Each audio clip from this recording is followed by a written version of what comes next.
Hello, this is Zach Brooks with World Transplant Athletes. Tips and tricks by and for transplant athletes anywhere, anytime, and of course, online. If you have a body with a new part and you can move, you are a World Transplant Athlete. As a two-time kidney transplant recipient and frequent participant at local, national, and world games, I always wonder, how do other recipients take care of their health and prepare for competitions? Well, for me, there's only one way to find out, and that's to learn from the most inspiring transplant athletes in the world. Today, I have Tim Hartman from the Netherlands. Tim, welcome to the show. Hey, Zach, good to have you. Yeah, thank you so much. So it's good to see you again. It's been a while with coronavirus. We don't get to see each other as much, but Tim is really one of my favorites. People at the World Games and anywhere I've met in my life. A couple of years ago, I was racing my bike. I had a bike malfunction with my tires. I was basically going to be in last place, but I thought, I've traveled, 6,000 miles. I have to finish this race. And sometime in the race, I saw on this hill, this giant hand. In the top of the hand was this like wheel. And I thought to myself, God, what is that? It would look like some sort of miracle because I was like basically riding a flat tire. And in this hand was a tire, and the person holding this tire was Tim. So it was like the hand of God held this bicycle tire, like full of air. It was the most glorious thing for a bicycle rider ever, to see like a tire full of air when you're riding on a flat tire. So Tim was one of my favorite people. So Tim, before we get started, I'd like to ask a few warm-up questions so people get to know you a little bit. So, and I always think, just to remind you, is that I'm always thinking like, who is waking up this morning in the world who just had their transplant? So that's the kind of person I'm always thinking about. So first of all, what kind of transplant did you have, Tim? I had a kidney transplant. Okay. And if you had to summarize your transplant journey in one word, what would it be? Eventful. Eventful. Okay. Why eventful? I had some other words I was thinking about, but they were too dramatic. Eventful, it's just you get a new kidney and then it's just really starting. It's like a roller coaster in front where you have a blindfold, and after the transplant, the blindfold goes off and you can just see where you go and see what's coming up. You're still stuck in the roller coaster, but you have some more clues about what's going on. Okay. And from there you slowly get to the end, and it's going up and down, and it's just eventful with things happening, like the World Transplant games and stuff like that. Nice, very nice. So eventful. Thank you for that. So the third warm-up question I have is, what was your first exercise post-transplant? It was just a walk of 750 meters. That was the real first exercise, the real exercises in sport. It was a lap around the sport field we had near my parents, together with my dad. I got his kidney, so that was really, really, really cool to do. And it was like I think 800 meters of running, and I was done for. So the 750 meters, how long was that after the transplant? I think that was like 3 weeks, 4 weeks, or something like that. 3 or 4 weeks, and you walked like 3 times around a lap. Is that what you did? No, I went to the end of the street to put away garbage, and I was like at the end of the street. Oh man, I'm exhausted. I'm just walking back. Okay. And after that it was just building up, going on stairs and stuff like that. And then the first really exercise I did was one lap around the field, and it was 800 meters. Okay, and that was with your dad. How long was that after the transplant? I think it's 6 months or something like that. Okay, excellent. Yeah, though I've asked this question all the time, and I get a lot of the same kind of responses. It was about 3 weeks when I first walked, and then a few months people start kind of training again. So it sounds very familiar. But what a cool story that you actually did this thing with your dad who donated your kidney for you. Yeah, it was. Cool. So question number 4 for you, Tim. In which activities and sports do you regularly participate? I'm mostly a cyclist at the moment. Sometimes I run just for when it's bad weather or something like that. So that's the 2 sports I do at the moment. Also due to Corona, I would also do swimming as well. Okay, excellent. So now let's get to the heart of the show. So a few weeks ago, you sent me your tips, and this is the part of the show I really liked, as I get to learn so much. So what I like to do is I got to go to the top of your 5 tips. I'll read them in order, and then we'll go back to the top, and you can talk us through each tip a little bit more. So the first tip you have for everyone is set yourself a goal that you think is rewarding and challenging. Tip number 2, if it's possible, find a doctor that fits you. Tip number 3, pick a sport because it's fun, enjoy it, and importantly, you say, don't force it. Tip number 4, take your meds on time, which is extremely important. You also talk about diet. And the 5th tip you have here is don't be afraid to ask for help from a local sport club or friends who are already participating in sports or even the sports that you want to do. So those are your 5 tips for everyone. So let's go back to the top. And tip number 1, Tim, you say, set yourself a goal you think is rewarding and challenging. Why is that tip number 1 for you? Everything starts with a goal or with a plan. If you want to achieve something, and even after a transplant, you can do anything or almost anything within the limits of the transplant and the medicines you take. But if you don't set a goal, you're just gonna float and you're just gonna do something there, something here, something, and you never get to something rewarding. And that's why it's so important to set a goal and set a achievement for yourself, where you can challenge yourself and just get better at something and go for something. Like what I said, 700 meters walking to 800 meters running in 3 months. That was the goal, was to run again. And that was the challenge. And you have sub goals and stuff like that, but just put a dot on the horizon and go for it. Mm-hmm. Yeah, I know from decision-making research, it's really fascinating. So the research is basically, here's the setup. They have groups of people walking, and it's just like students. So it's not about athletics at all. They say, okay, person number 1, just walk. And after 30 seconds, stop. And then person number 2, they say, okay, walk, but look at the horizon. And after 30 seconds, stop. Well, the second person who looks at a dot or a place on the horizon always goes farther than person number 1. So simply having a goal, you actually achieve, in this case, more distance. So I think, your ideas are really incredible. So the second tip you have, Tim, and I want to talk to you more about this. This is really cool. If possible, find a doctor that fits you. What do you mean by that? Because that seems like kind of tricky or difficult. I mean, why is finding a doctor for you that fits you so important? Because with a transplant, with the medicines you have, you basically get a second chance at life. But if you have a doctor that doesn't understand that sport is important for you, or whatever you're doing is important to you, it will never be a fit. He will never see why you need to run, or why you want to cycle, or why you want to swim. He will never you never get the understanding with him about what you're doing. You will find it easier to have a discussion with him about, or not discussion, and a talk about him about medicines, about issues you have or problems you encounter. How you can address them to him, and you can together search for a solution, because you know your body and he knows the medicines, and together you need to reach a goal that will keep your kidney but also give you your life back. And that's why it's so important to have somebody that understands what you want to do, knows your goals, and where you feel happy and you trust to share all your problems.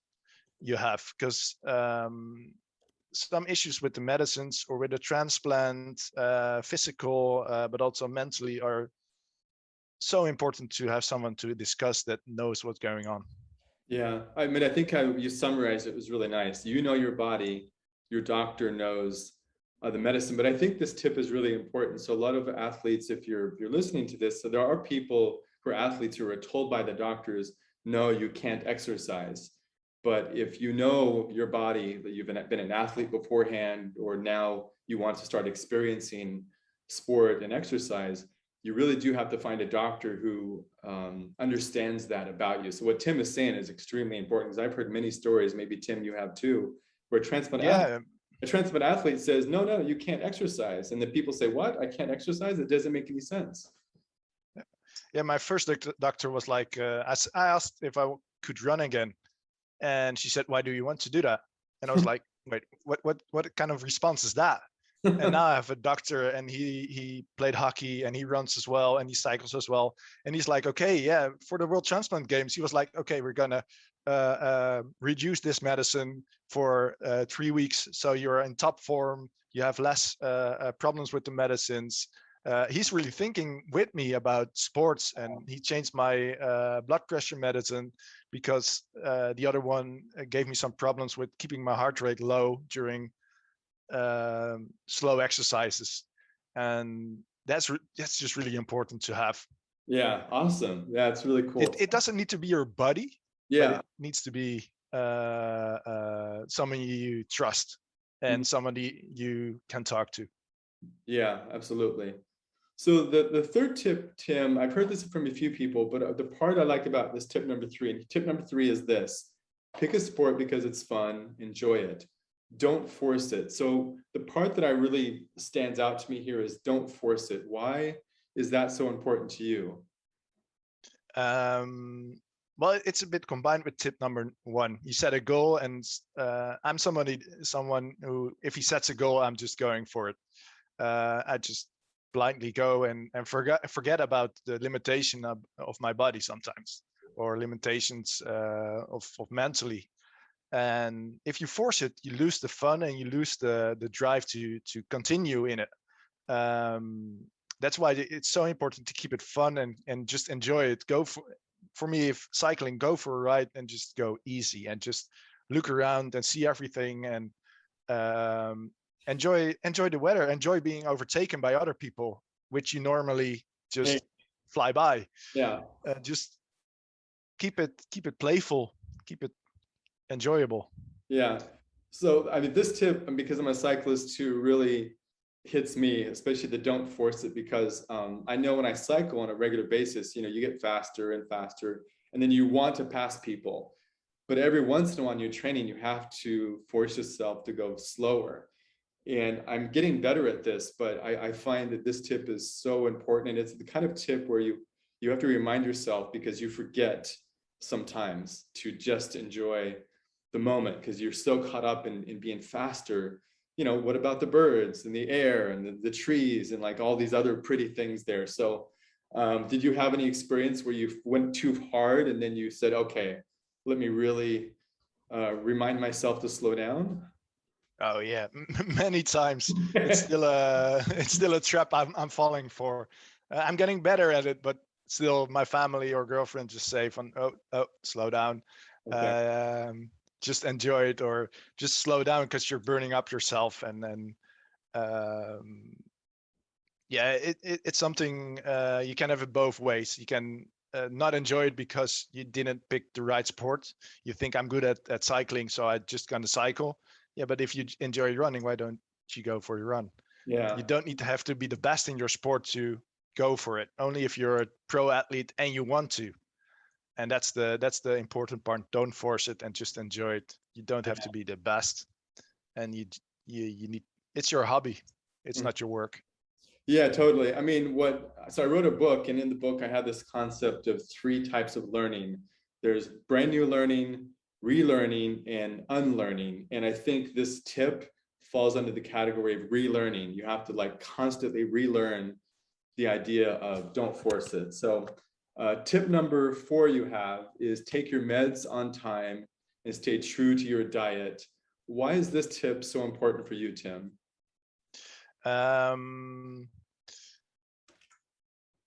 Well, your mats just keep your transplant alive. So that's the most important thing you can do, and you have. That's the only way you can ensure your kidney or your heart or your lungs will stay healthy as long as possible. It won't be forever, because my kidney as well already has a bit of damage in it, but it will lengthen the time you have it. The same goes for your diet. For my kidney transplant, it's not advised to eat raw meat or drink raw milk. Mm-hmm. And that's just things you have in your own hands, and you can just you can just help your kidney in a way to lengthen his life, or whatever transplant you may have. And for sure you can cheat sometimes. I like to eat licorice, Dutch licorice, which has a lot of salt, which is bad for the kidney, which has which heightens your blood pressure, which is bad for the kidney. And sometimes I just I need it back. I want a couple, and I just go for it. But I never cheat on my on medication. That's really the lifeline of your transplant. Mm-hmm. Yeah, absolutely. I was talking to one transplant athlete. He, Mark Coronel, if you're listening, he was talking about taking meds in a way as part of his training. So he was thinking like in terms of medication timing, part of his training. So he was like planning things to like, you know, the hour and the minute. And so I think if you think about taking your medications as part of training, maybe it helps. And that's kind of sounds like what you're saying as well. Like it's fundamental to everything else you do. So I really like that tip. Yeah, it basically is. Yeah. And then the final tip you have for everyone, tip number 5, is don't be afraid to ask for help from local clubs or other people. So I'll say that again because my internet was unstable. So tip number 5, don't be afraid to ask for help from local clubs or friends who already know sport or your particular sport. Why is that tip so important for you, Tim? What I noticed from myself, but also from others, is people are really holding back, like, oh, I have a transplant, can I do sports, and how do I do sports? And if I go to a club, I will be the worst rider in the cycling, or I will be the worst runner, or because I have a transplant. And that's okay. You do it for your fun. Mm-hmm. Tip number 3, it's fun. It's not for being the best or winning. It's about doing it. And the local clubs and your friends who are already active in sports might know a lot of how to build up again. Mm-hmm. And since you had a transplant, that's really important. You can't just go from 0 to 100 again. Some medications you take will make your muscles grow slower, will take your stamina to grow less fast. So it's really important to have some help in that part, but also to keep it fun. Mm-hmm. You can just go on group rides and just enjoy that. Some of the clubs will have the best rides you can ever imagine, about roads you have never seen in your life. Already live in the region for like 10 years. Mm-hmm. They will already know what's going on, and they will help you understand things about the sport. It's not about the transplant in this case, just to keep it fun and enjoy it more. Yeah, I really like this tip a lot. It also, relates to me. I mean, the idea of like, it's okay to be the worst, you just have to do it, is really powerful. And it's the hardest lesson for someone like maybe me or you or other people out there who are really competitive. Like, it's okay to be the worst. So when I started the transplant sports, I started swimming. Now, I swam a little bit growing up, but never in any competitive way. And I was not very good. And even now, I'm much better, but I'm still not great. But the power of practice and the power of just doing something, even if you're not very good, but you enjoy it, is extremely important in life, because, you know, in life, you're not going to be good at everything. So it's good to do things even if you're not good at them. So I think that your tip here is so important, is to not be afraid to ask for help from people. Yeah. Thank you. Well, Tim, this is a real pleasure to talk to you and see you again. So thanks very much for being a guest. For audience people out there who want to find more information, you can log on to facebook.com/World Transplant Athletes or Instagram @World Transplant Athletes. World Transplant Athletes, tips and tricks by and for World Transplant Athletes, anywhere, anytime, and of course, online. If you have a body with a new part and you can move, you are a World Transplant Athlete. Tim Hartman, thank you so much. Thank you, Zach.